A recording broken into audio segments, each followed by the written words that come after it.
Welcome to another episode of the Gull Mouth Action podcast, where we take a look at all the latest goings on at Brighton and Hove Albion and Crawley Town. I'm Matt Polk, and this week I'm joined by Brighton writer Derren Howard, Crawley Town expert Mark Dunford, and Sam Morton, who covers both Albion and the Reds. Danny Welbeck once again underlined his importance to Brighton with a match-winning contribution in their 1-0 win at Newcastle on Saturday.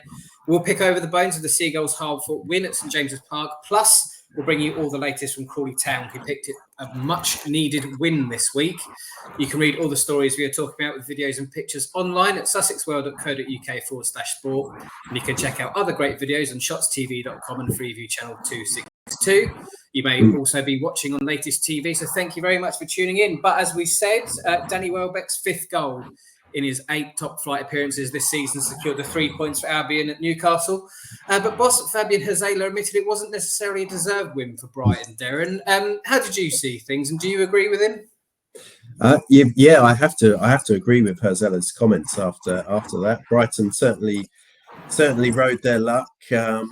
Yeah, you can talk all about systems, low blocks and high lines and everything, but sometimes you just need a good old, some old-fashioned luck, and Brighton certainly got that at St James's Park. So it was an off day for the Newcastle strikers, especially for Isak as well. I think we mentioned on the podcast just before the game that he was just coming back from injury. I mean, we were hoping that he would be a bit rusty as well, and it turned out that he was. He had a couple of really good chances, and he just didn't quite have his usual shooting boots on, which Eddie Howe sort of alluded to after the game as well. So Brighton were lucky in that respect, but you've also got to credit them as well for some, there were some class performances from Verbruggen in particular. Bart Verbruggen, the goalkeeper, he played extremely well, was probably Brighton's best player on the day, and it's good to see him playing so well as well. He's really established himself now as Brighton's number one. Remember, they chopped and changed last year with Jason Steele and Verbruggen as he settled in to the Premier League. But I think playing in the Euros, having a really good Euros with Holland, he was the Netherlands number one last for the Euros, and I think that's just given him so much confidence.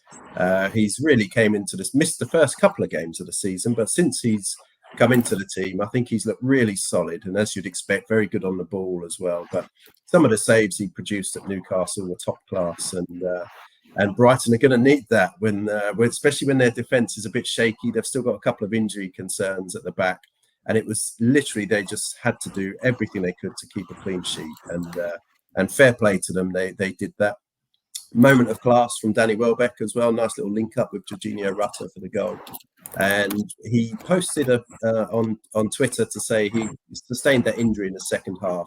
He posted on Twitter to say he's okay and he hopes to be back soon. But he'd be a bit dodgy for the Wolves game, I should think. But hopefully it's not as serious as it first looked. So all in all, a really good performance at Newcastle, and a vital win which takes them to 5th. Yeah, absolutely. And you mentioned Welbeck's injury there. Do we have any more further concrete information on that injury, Sam? I think we would have found it hard to believe at the start of the season that he's such a key man for Brighton. Yeah, no, he's been the standout player of the season so far. He's been exceptional, really, and pretty much in the form of his career, which is crazy to say, really, when he's been around for so many years. But he really is on fire at the moment, obviously scoring the winner at Newcastle. It was such a brilliant goal as well. So it was such a shame when he did go down. It was a really bizarre incident. It looked like he obviously got a knee to the back from Fabian Schär, and he actually needed oxygen as he left the pitch. It looked really bad. I kind of obviously pick out the reports on I think his final score and on Twitter at the time, kind of what was happening, and it really didn't sound too good. And I wasn't too sure if it was kind of a collision or what was going on, but it does seem like he's okay. He put out a post on social media that night to say he's a bit sore, but after some extra checks and the scan, he's pleased to say he should be back in training soon. And he thanks all the medical staff and Newcastle's A&E team for their care and everything. So that sounds really positive. I mean, to talk about being back in training so soon after what seems such a serious incident can only be positive. And even if it is a couple of games that he ends up having to miss just as a precaution, that is such a positive update because the signs really weren't good at first. So yeah, I think it does seem like he won't be out of action too long.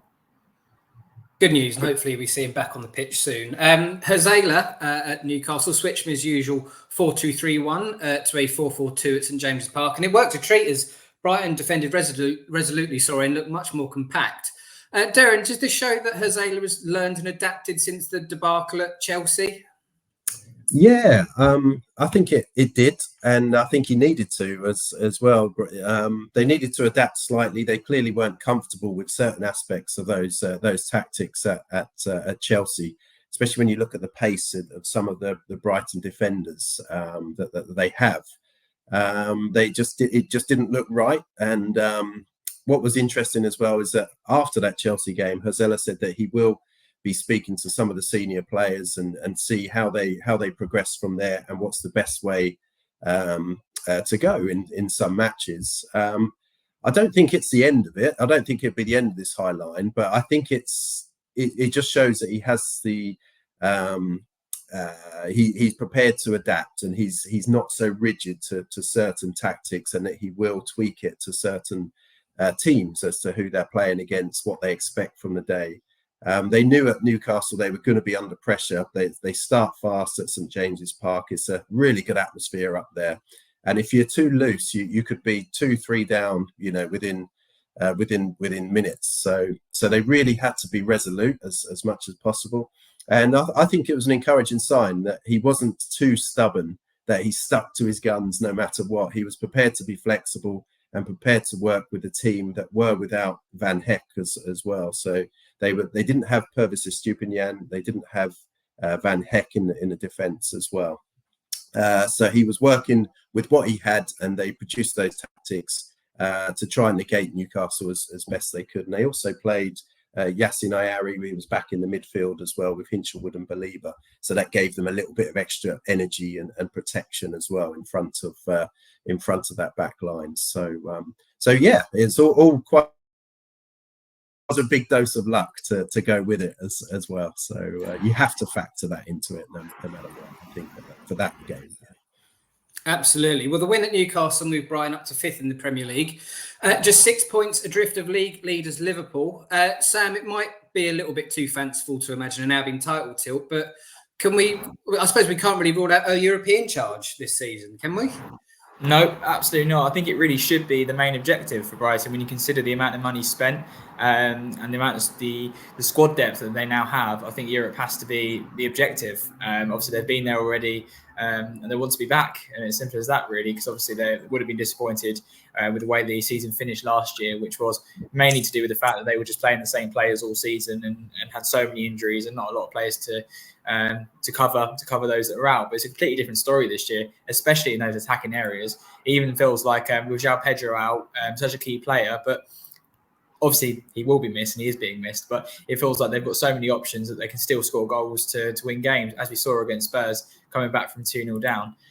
So it feels like attacking wise, there's no concerns and they will always score goals with the options they have. It's just the main area is defence, and it's so crucial. They've managed to get Van Heck back a lot earlier than expected, and I think that is really the key area that will determine how high they finish in the table, really, if they can manage to keep these key players fit. Because as we saw when Van Heck was out and we saw Lewis Dunk partner up with Adam Webster, it can obviously go a bit wrong, as we saw against Chelsea at Stamford Bridge. And if you're playing that high line, you need someone with a bit of pace to be able to make it work. Igor's done well, actually, I think, in recent weeks, so he's another option if need be. But I think, in those defensive areas, it's probably not as much depth as there is in those attacking areas, so that's maybe something to look at in the January transfer window. But I think form-wise, they've responded so well to that dip in form and question marks over the tactics and the lineup and everything like that, with 2 brilliant wins against Spurs and Newcastle. So I think the signs are really positive, and especially if they start to get some players back. Hopefully, João Pedro won't be out for too much longer. So I think, signs are really good, and I can't see why they can't push for a European place once again. Well, they'll hope to look to strengthen those European credentials at home to Wolves this Saturday in the Premier League. Wolves have yet to win in the league this season, taking 1 point from 8 games. So on paper, Derren, Brighton look like heavy favourites for this one, but one just has to remember the Ipswich game to go that it's might not all go their way. No, for sure.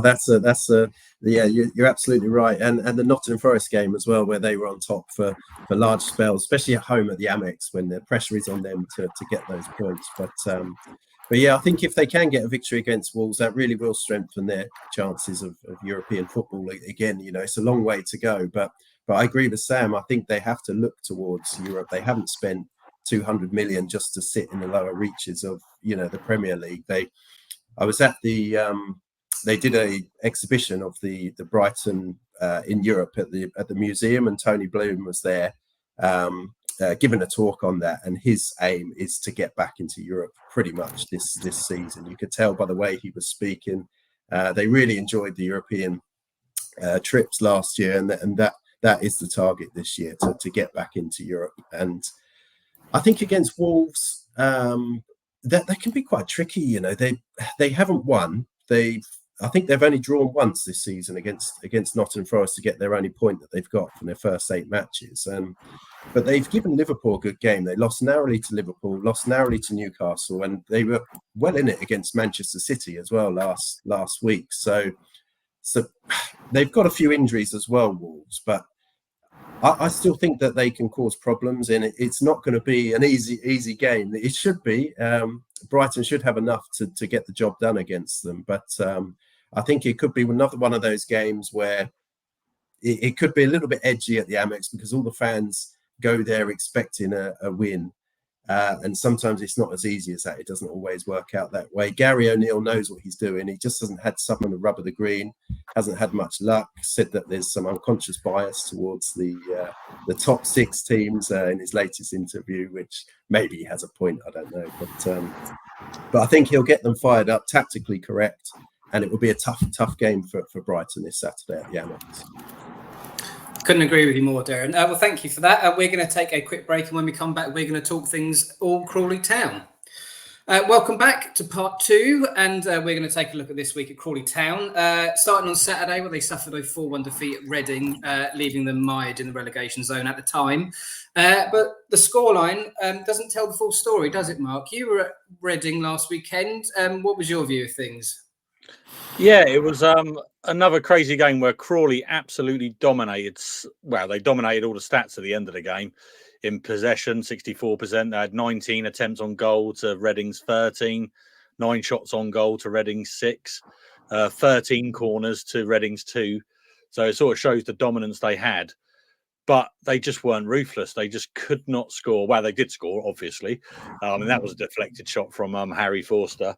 But there were so many chances. 19, as I said. But they had 2 cleared off the line. It was frustrating because one of the first chances, Ronan Darcy, who we'll come on to, crossed the ball in, and Quiterna was on the 6-yard box, and he literally just had to hammer it into the roof of the net, and because Darcy had beaten the keeper. But there were 3 Reading players on the line, and he just tried to side foot it, and with no power, and they cleared it off. And then in the second half, Darcy got behind the defence, slotted past the keeper, and he thought he'd scored, but then a player came from nowhere, cleared it off the line. But that end of the pitch was fine, apart from the finishing. But the other end of the pitch, it just looked a little bit shambolic. Joy Mukana, I don't know if he's playing with it. I think Rob Elliott's insinuated in the past that he's been playing a little bit with an ankle injury. He looked well off it. He's been really good this year for Crawley, but he looked really off it on Saturday. And they had a lot of luck down his side because he was playing on the left-hand side of the back 3. But just every time Reading went forward, it looked like they were going to score. And yeah, they had 6 shots on goal. 4 of them ended up in the back of the net. So it sort of tells the story. But it was a frustrating one because they did play so well, and you could sense the Crawley fans. There was 602, I think, there. They were all at the end. They were there clapping the side because they realised they played really well, but they just. And you just sense at this point, are they ever going to get a win again? I mean, obviously, spoiler alert, Sam's going to talk about a brilliant win last night. But it was just, unbelievable. They just didn't win. And Reading fans afterwards were saying to the media team and that, just one of the best teams they played this year, really good. But like Rob Elliott said, it's no good playing all that fancy stuff if you're not going to win. So, it was, really good performance, but just shambolic at the back. Well, one of the positives that came from the game at Reading was Ronan Darcy, and Rob Elliott was full of praise for him, saying that he was certain that the midfielder was destined to play at a higher level. How good was Darcy on Saturday, Mark? And do you expect to see clubs sniffing around him in January potentially? I do, yeah, absolutely. I mean, on Saturday, out of those 19 goal attempts, he must have been involved in 75% of them. He was the main catalyst of everything that Crawley did good. He was looking for the ball, picking it up deep in midfield, and then driving forward or putting balls behind the defence. He's just fantastic, and he's been like it all season.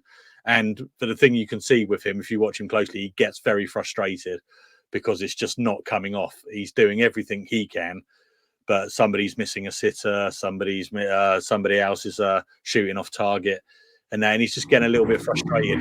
Last year, he was a key part of the promotion squad, and everything seemed to go right last year. And at the beginning of this year, everything seems to be going a little bit wrong.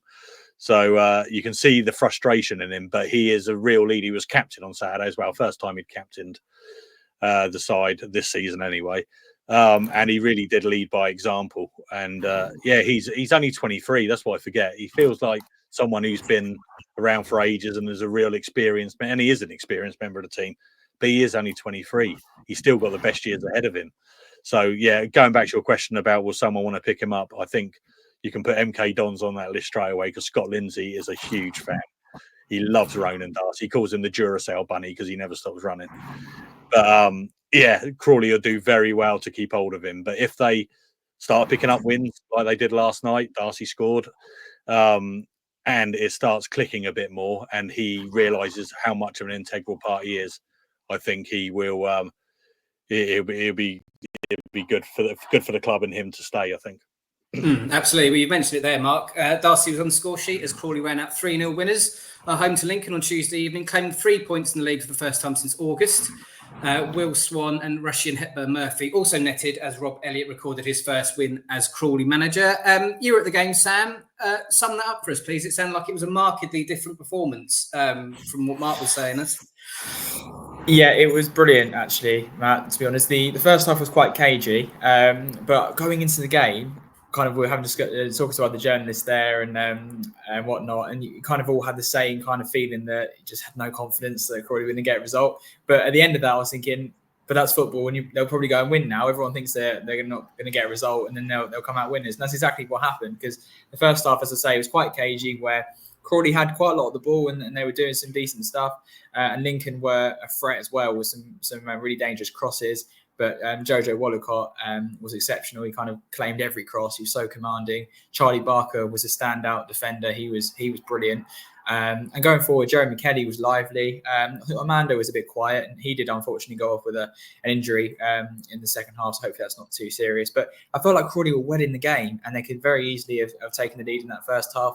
And they really did look solid defensively. He didn't feel like they were kind of in any huge danger really of conceding. But they bided their time, and the halftime break obviously came at a brilliant time to obviously get some new ideas in, because they got a goal immediately after the restart. And it was Jeremy Kelly that played in Will Swan, and he fired it into the top corner at the near post. And it was such a confident finish for his second goal in 2 home games. So you really hope that after a bit of a slow start, that will help him settle down, and hopefully the floodgates will open for him now. And he kind of felt that Lincoln then would react and get back into the game. But Crawley just defended so well again, and really did keep Lincoln out. And as we've mentioned, Darcy got the second goal. It was a brilliant goal, a solo effort. He's kind of weaved his way through the defence and found a really good finish. And then some changes. Rob Elliott made some changes. Hepburn Murphy came on, and he had the chance to make it 3-0 when he's played through on goal. It was a brilliant run, but he kind of looked like he just got tired as he was about to find the finish, and it was a bit of a poor effort at the end. But he more than made up for it with another chance 1-on-1. He's played through by Panuche Kamara, and he added the icing onto the cake in injury time. So it was a superb win for Crawley. Really gutsy in the circumstances after such a long time without a win. So really impressive, actually. I thought it was a great performance. And what was the view of Elliott and the players after the Lincoln win, Sam? I imagine there was a huge sense of relief that they'd finally broken that unwanted duck. Yeah, no, there absolutely was. I think just starting off with Will Swan, who spoke to us after Rob Elliott, and he said there was just a feeling of relief more than jubilation, really, because he just felt like they'd been playing well in these previous games, as Mark mentioned, but they just couldn't seem to score, and they obviously was really poor defensively. So I think just a real sense of relief and kind of the weight lifted off their shoulders. They finally got that first win under Rob Elliott, and he actually did, where Will Swan did actually say it wasn't the best performance they've had in these recent weeks and months, and it feels like they've played better and lost. So that just sums football up for you. But I'm not sure I agree. I think they were brilliant last night, and they really did play well against a really strong side in Lincoln. And I think that really does set a good pedestal for the future and in kind of how they want to play, because they didn't have as much possession, which is one noticeable point where maybe they're going to try and look to be more clinical than pretty, I guess. But it was a great performance, and Rob Elliott was just as relieved, I think, just to finally get that first win after a tough few weeks. But he said it was a strange game sometimes. He genuinely couldn't be proud of the group. And he thinks everyone in Crawley could be proud of every single player, because sometimes in football it doesn't always go your way.